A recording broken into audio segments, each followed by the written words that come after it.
Yo, welcome back guys. Masih jumpa bersama saya Ben Surya di Mabes. Mari belajar saham.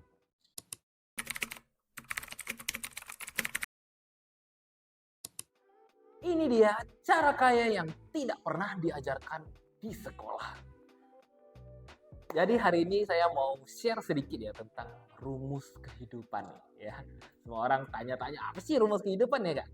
Jadi rumus hidup itu sama dengan income lebih besar daripada spending.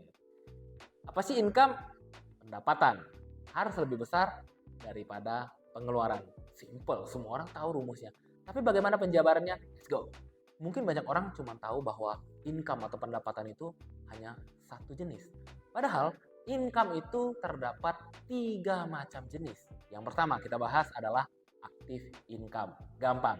Untuk mendapatkan active income kita bisa jadi karyawan ya, kerja sama orang, atau kita jadi pedagang ya, jual produk, atau kita juga bisa jadi freelancer. Yang kedua adalah passive income. Nah, ini yang sering suka dilupakan orang-orang, bagaimana kita harus membuat ketika kita tidak bekerja, uang itu tetap dihasilkan.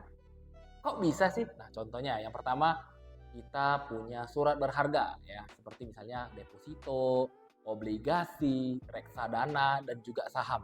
Jadi ketika kita tidur nilainya tetap bertumbuh. Yang kedua adalah properti ya, atau real estate. Jadi ketika kita melakukan pembelian, misalnya kita memiliki properti, itu harganya bisa tetap naik, entah itu kita sewakan ya, atau kita joinan untuk dibukakan usaha, itu tetap akan menghasilkan namanya cash flow. Yang ketiga itu bisnis yang sudah autopilot. Misalnya nih, saya punya rumah makan, tapi rumah makannya semuanya sudah by system ya. Dari segi stok, karyawan, dan segala macamnya sudah tersistem yang bisa kita tinggal. Jadi ketika kita tidak include di dalam bisnis itu, uangnya tetap dihasilkan. Atau juga bisnis franchise ya, kita memilih bisnis dengan sistem. Dan yang ketiga, ada yang namanya digital income. Nah, apa sih digital income? Jadi digital income adalah penghasilan yang kita bisa hasilkan lewat platform-platform digital ya. Zaman sekarang banyak banget ya. Mungkin bisa berbentuk yang pertama, digital asset. Seperti misalnya hari ini Anda menonton konten nih.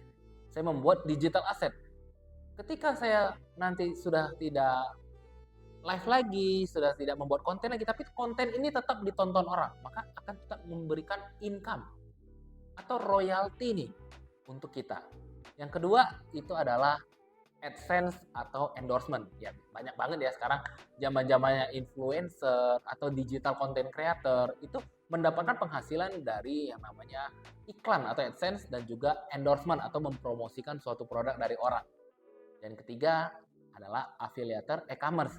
Misalnya kita mau buka toko, sekarang nggak perlu lagi toko fisik, ada yang namanya e-commerce atau toko digital ya. Banyak sekali platform-platform e-commerce sehingga kita tanpa punya toko, tanpa punya produk, tetap bisa menghasilkan keuntungan dengan menjadi yang namanya affiliate seller ya. Kita bisa menjadi dropshipper. Nah, itu juga salah satu termasuk dalam digital income yang bisa kita hasilkan. Nah, selanjutnya kita akan masuk kepada spending atau pengeluaran. Mungkin banyak orang sudah tahu bahwa pengeluaran kan yang penting uangnya habis ya.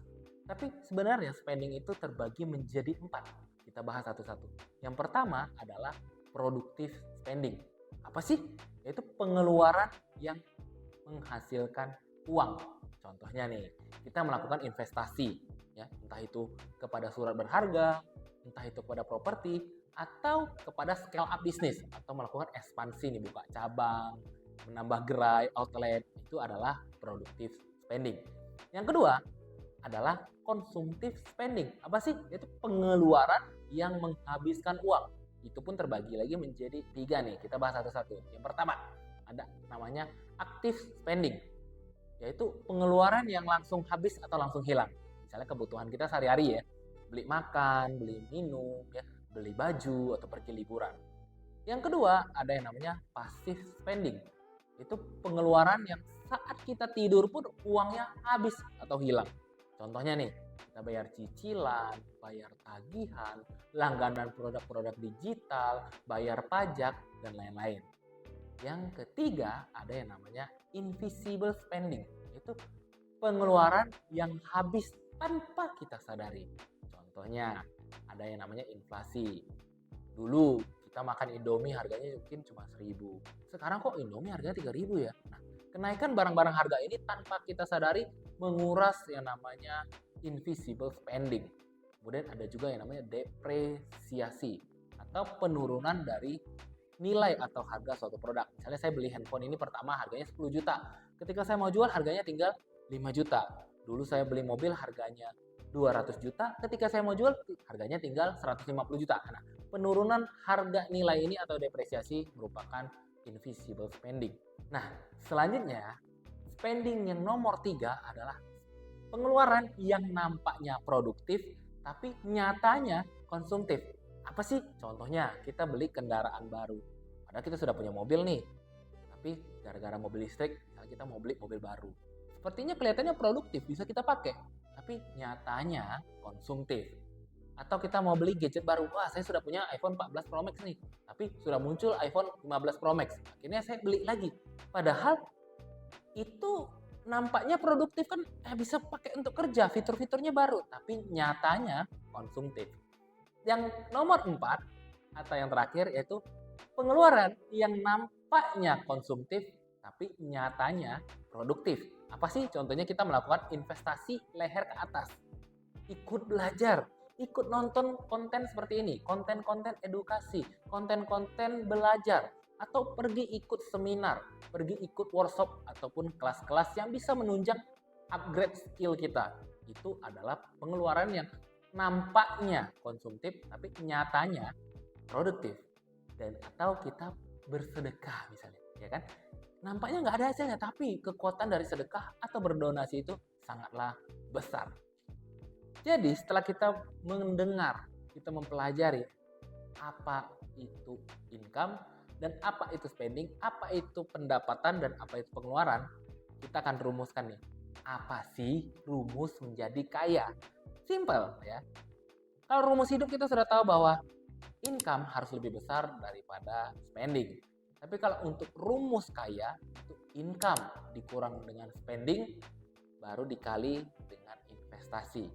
Mulai dari investasi diri dulu, investasi leher ke atas, baru kita bisa melakukan investasi lainnya untuk menghasilkan passive income maupun juga digital income. Untuk rumus mempertahankan kekayaan, nggak semua orang kaya itu bisa mempertahankan loh kekayaannya. Jadi rumus tetap kaya adalah passive income harus lebih besar daripada gaya hidup. Nah, ini yang menarik.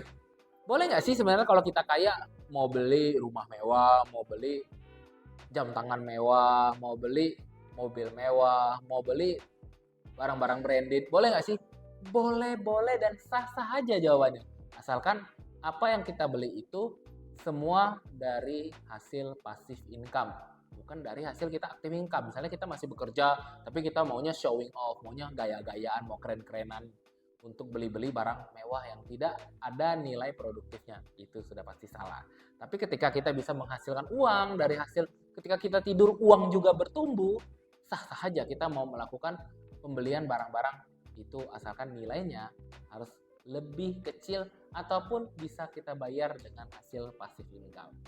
Nah, itulah alasan mengapa kita sering dengar orang kaya tambah kaya, orang miskin tetap miskin. Kok bisa? Karena orang kaya itu dia sibuk kerja dan sibuk membuat uangnya bekerja. Sedangkan orang miskin hanya sibuk bekerja untuk uang sehingga lama-lama menjadi hamba uang. Itu.